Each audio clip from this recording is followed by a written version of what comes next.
Hello, नमस्कार, जय श्री कृष्णा, राधे राधे। आप सभी का स्वागत है शिक्षा गुरु के डिजिटल मंच पर। और मैं आपका दोस्त स्वरूप शर्मा एक बार फिर से हाजिर हूँ एक लेटेस्ट अपडेट लेकर। जी हाँ साथियों, जैसा कि आप सभी को पता है कि पीटीटी 2025 का रिजल्ट जारी हो चुका है, काउंसलिंग प्रक्रिया भी शुरू हो चुकी है। लेकिन अभी भी मेरे साथी ऐसे बहुत सारे हैं जो अभी भी नींद में हैं, उनको पता ही नहीं है कि काउंसलिंग प्रक्रिया शुरू हो चुकी है। काउंसलिंग प्रक्रिया को कैसे फॉलो करना है, किन-किन चीज़ों का ध्यान रखना है, कैसे कॉलेज का चयन करना है। बहुत सारे ऐसे बच्चे हैं जिनके मन में अभी भी ये प्रश्न चल रहा है। तो आज के वीडियो में इसी प्रश्नों के हल ढूँढने की कोशिश करेंगे, तो वीडियो के अंत तक बने रहना है। देखो, ये वीडियो है ना, इस वीडियो में आपके 4-5 ऐसे सवाल हैं, जो बार-बार आपको वही दिमाग के अंदर घूम रहे होंगे जब आप काउंसलिंग करवाने जा रहे होंगे। तो किन-किन बातों का आपको ध्यान रखना है, इस वीडियो के अंत में आपको सारी चीज़ें पता चल जाएगी। चलिए वीडियो को शुरू करते हैं, समय खराब नहीं करते हुए। देखो, हमारी एक सीधी-सी टैगलाइन है कि वीडियो अगर आपको अच्छा लगे, तो सबसे पहले चैनल को सब्सक्राइब करना है, वीडियो को लाइक करना है और अपनी जो प्रतिक्रिया है, वो कमेंट के माध्यम से हमें ज़रूर बताना है। क्योंकि हो सकता है जो समस्या आपकी हो वो बाकी वालों की भी हो, तो उस समस्या का समाधान हम वीडियो के माध्यम से कर सकें। आप मेरे पीछे थंबनेल में देख रहे होंगे, पीटीटी काउंसलिंग प्रोसेस है वो शुरू हो चुका है। 4 तारीख से आपका काउंसलिंग प्रोसेस शुरू हो चुका है। कितने कॉलेज भरने हैं, सबसे बड़ा मुद्दा ये बना है कि सर कॉलेज का चयन होगा ना, उस समय कितनी कॉलेजें फिल करनी है। अगर कॉलेज भर रहे हैं तो उसके बाद में एक ऑल राजस्थान का ऑप्शन आता है। क्या उस विकल्प को भी चयन करना है या नहीं करना है? इन बातों का विशेष करके ध्यान रखना है।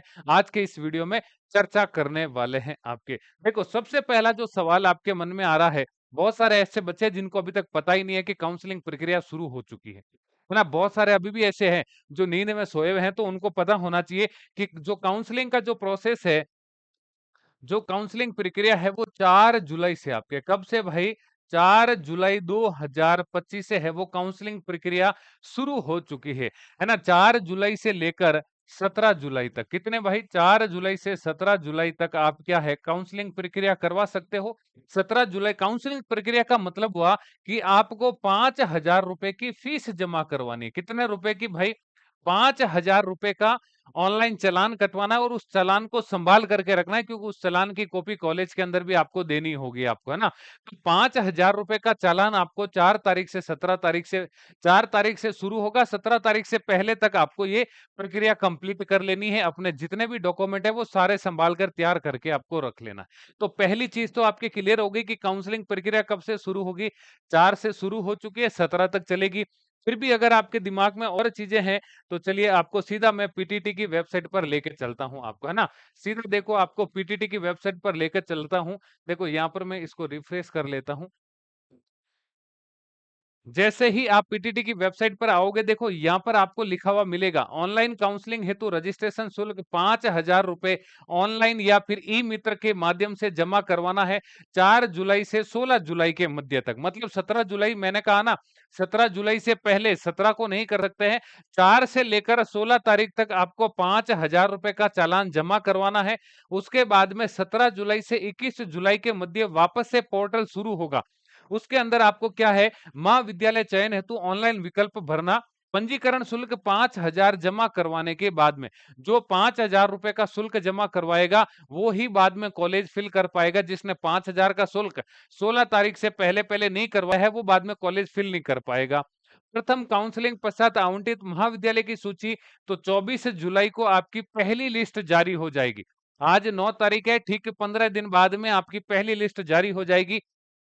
उसके बाद में आपको क्या करना है, 24 तारीख को पहली लिस्ट जारी होगी। 24 से लेकर 29 तारीख, जिस दिन आपका कॉलेज लिस्ट में पहली लिस्ट में आपका नाम आ जाएगा, उस दिन से लेकर 29 तारीख तक आपको क्या करना है, 22,000 रुपए का जो एक ऑनलाइन चालान होगा, बैंक के माध्यम से ऑनलाइन या फिर ई मित्र के माध्यम से आपको 22,000 रुपए जमा करवाने हैं। आपको जमा कब तक करवा सकते हो, 29 तारीख तक का समय है। जैसे आपका 24 तारीख को पहली लिस्ट में आपका नाम आ गया, 25 को आपने फीस जमा करा दी, तो 25 को जाकर आप कॉलेज में रिपोर्टिंग कर सकते हो, है ना? 26 को जमा कराई तो 26 को जाके रिपोर्टिंग करवा लो। अंतिम तिथि रिपोर्टिंग की ध्यान रखना, प्रथम काउंसलिंग पश्चात आवंटित महाविद्यालयों में व्यक्तिगत रिपोर्टिंग मतलब आपको स्वयं जाके रिपोर्टिंग करनी है, वो 29 जुलाई तक है।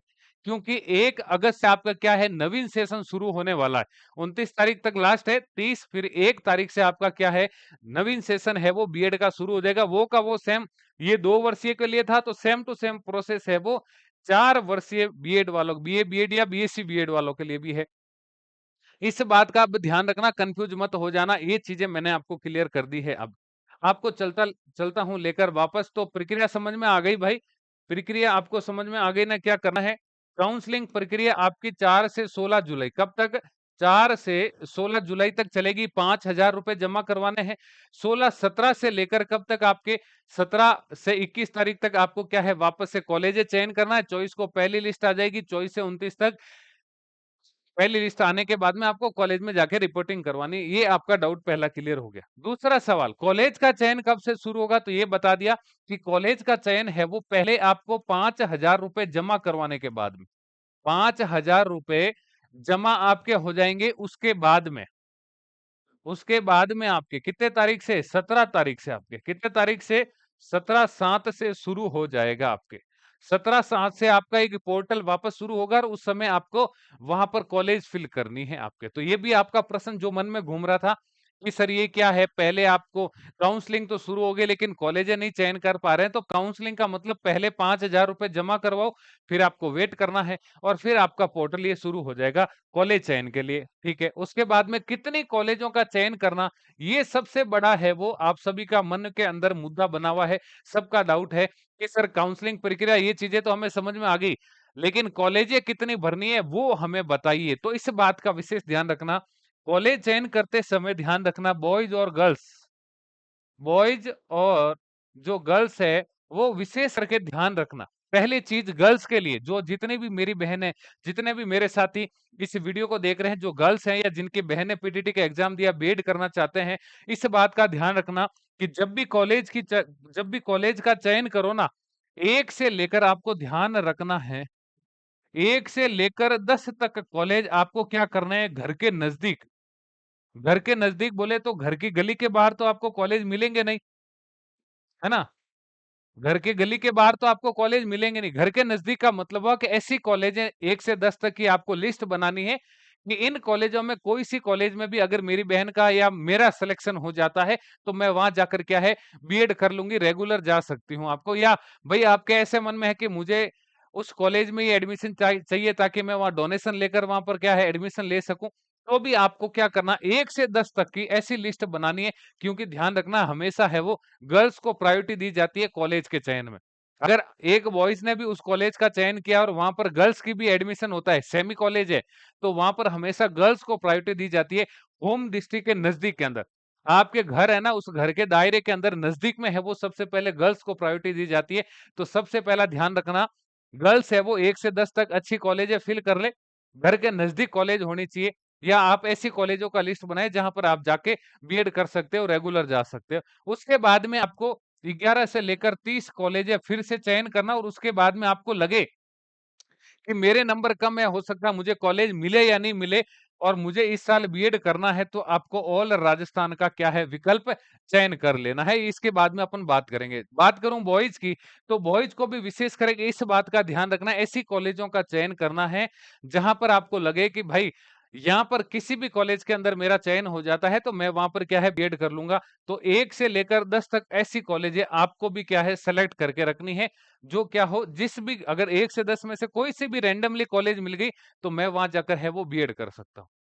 कॉलेज चयन के समय विशेष करके ध्यान रखना, 1 से 10 तक टॉप टॉप अच्छी कॉलेज होनी चाहिए। और 1 से 10 में उम्मीद है कि सबको 1 से 10 वाली कॉलेज के अंदर ही मिल जाएगा। जिनके नंबर कम है तो हो सकता है ऊपर नीचे हो जाए कॉलेज।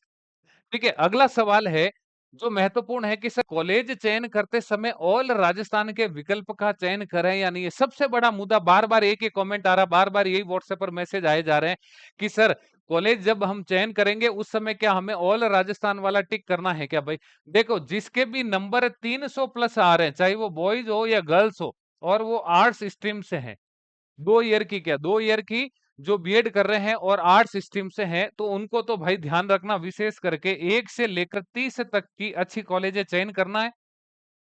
और उसके बाद में ऑल राजस्थान नहीं करोगे तो भी आपका नंबर आ जाएगा। लेकिन जिसको लग रहा है कि मेरे नंबर है वो 300 से कम है, क्या है आपके 300 से कम है, तो उनको 1 से 30 कॉलेजें अच्छी अच्छी भरनी है और उसके बाद में ऑल राजस्थान टिक करना है।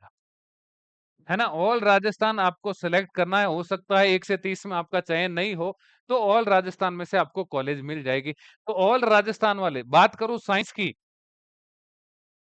साइंस वाले भी ध्यान रखना, 300 से ज़्यादा नंबर जिनके बन रहे हैं ना, उनको भी 1 से 30 कॉलेजें भर के बाद में ऑल राजस्थान लगा देना आप, है ना? ऑल राजस्थान लगा देना साइंस वाले भी, 2 ईयर वाले हो या 4 ईयर वाले हो, अच्छी-अच्छी कॉलेजें टॉप प्रायोरिटी में रखना, 1 से 50 लिस्ट बना लो। मैं तो कहता हूँ 1 से 50 तक की अच्छी-अच्छी कॉलेजों की लिस्ट बना लो और उसके बाद में ऑल राजस्थान वाला ऑप्शन भी ठोक दो। गारंटी है कि आपको 1 से 10 या 1 से 20 वाली कॉलेज के जो लिस्ट आपने सेलेक्ट करी है उसके अंदर ही आपको कॉलेज मिल जाएगी। क्यों? क्योंकि सीटें बहुत ज़्यादा है आपके, है ना? सीटें कितनी है? 1 डेढ़ लाख के आसपास सीटें हैं। कितनी है? 1,50,000 के आसपास सीटें हैं और 2.5 लाख कैंडिडेट क्या हुआ है? 2.5 लाख कैंडिडेट है वो एग्ज़ाम के अंदर बैठे हैं। तो एक सीट प एक कॉलेज के अंदर जो 1 सीट है ना, उस पर 2 कैंडिडेट है मुश्किल से, उसमें भी आधे ऐसे होंगे। आप मान के चलो कि ये वाला जो 50 लाख का आंकड़ा है ना, 50,000 तो ऐसे हैं जिनके अच्छे नंबर नहीं बन रहे।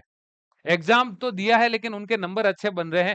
तो 1.5 लाख कॉलेज के अंदर 1,50,000 सीटें, कितनी है? 1,50,000 सीटें हैं और कैंडिडेट आपके कितने हैं? 2 लाख कैंडिडेट हैं।